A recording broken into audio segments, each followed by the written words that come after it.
منیر اکرم صاحب، ظاہر ہے کہ جو کچھ اسلام آباد میں ہوا اس کو پوری دنیا نے دیکھا، رپورٹ کیا. میں اس پر بھی پروگرام کے آگے چل کے حصے میں بات ضرور کروں گی، لیکن ابھی جو کرنٹلی سچویشن ہے اس کو تھوڑا سا ٹچ کر لیتے ہیں. اچھی بات یہ ہے کہ ابھی تک دونوں سائڈ سے کوئی میزائل یا بارودی مواد استعمال نہیں کیا گیا. سیمز لائک کہ دونوں فریقین ابھی یہ بات سمجھ گئے ہیں کہ اس جنگ میں مزید جانا جو ہے وہ بے وقوفی ہوگی. لیکن چونکہ اس جنگ کی ختم ہونے، جنگ بندی کی ٹائمنگ بھی بڑی قریب قریب ہے، آپ کیا سمجھتے ہیں کہ کیا ایک اور نشست جس کی طرف اشارہ خواجہ آصف بھی کر رہے تھے، ڈار صاحب نے بھی کیا ہے اور پاکستان کوششیں بھی کر رہا ہے، وہ ممکن ہے پاکستان میں یا پاکستان سے باہر؟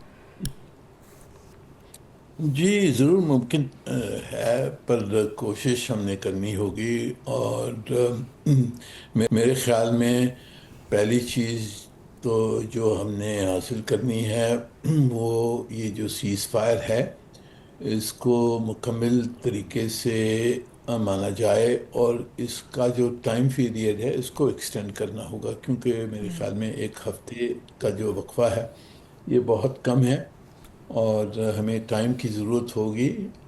جو مسئلے رہ گئے ہیں ان مسئلوں کو حل کرنے کے لیے ٹائم کی ضرورت ہوگی.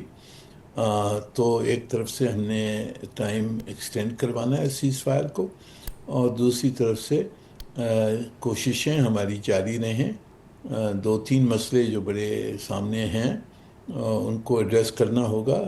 لیبنن کا مسئلہ ہے، ہرمز کا مسئلہ ہے، اور جو نیوکلیئر ایشو ہے. یہ تین بڑے مسئلے ہیں جس کے اوپر کوئی معاہدہ کی میرے خیال میں جو معاہدہ رک گیا اس وجہ سے، اور آگے ہم نے دیکھنا ہے کہ ان تین مسئلوں کو کس طرح سے حل کر سکتے ہیں.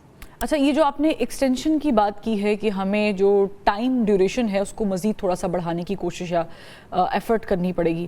سارا ایفرٹ تو کی جا رہی ہے. آپ کو ویسے آئیڈلی کیا چانسز لگ رہے ہیں کہ اگر پاکستان ایک اور کوشش کرتا ہے، جس طریقے سے جے ڈی وینس بھی آئے اور ایرانی وفد بھی پہنچا، 70 کے قریب افراد تھے، تو کیا آپٹمسٹک چانسز ہیں کہ تھوڑی سی ایکسٹینشن مل جائے گی ڈیٹ کو؟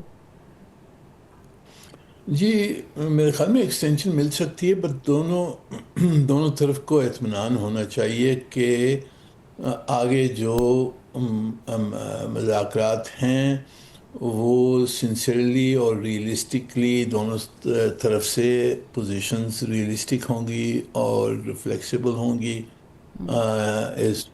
ایک جو آؤٹسٹینڈنگ مسئلے ہیں ان کو حل کرنے کے لیے فلیکسیبلٹی کی ضرورت ہے. میرے خیال میں امریکہ کے جو ڈیمانڈز ہیں نیوکلیئر ایشو پر وہ میکسیمل ہیں، وہ ایران کے لیے مشکل ہیں. دوسری طرف سے لیبنن میں اسرائیل نے اپنی جنگ نہیں روکی ہے، اور ہماری ایران کی سمجھ میں تو سیز فائر لیبنن کو بھی لاگو تھا. وہ جنگ کو روکنی ہے. اور پھر تیسری چیز یہ جو ہورموز اسٹریٹ کی جو ایسکیلیشن ہو رہی ہے، ایک طرف سے ایران نے بند کر دیا، دوسری طرف سے امریکہ دھمکی دے رہا ہے کہ وہاں سے کوئی بھی جہاز، ایرانی جہاز یا جو جہاز ایران سے تیل لے آ کے نکلے گا اس کو ہم پکڑ لیں گے. یہ بڑی یعنی خوفناک قسم کی موو ہے. اگر آپ امیجن کریں کہ ایرانی ٹینکر نکلتا ہے یا چینی ٹینکر نکلتا ہے وہاں سے اور اس کو روکنے کی کوشش کریں تو یہ بالکل بھڑک جاتی ہے بات، اور نسبت ہو جائے گا مسئلہ. تو یہ تینوں مسئلوں کو حل کرنے کی ضرورت ہے. یہ کوششیں ہماری جاری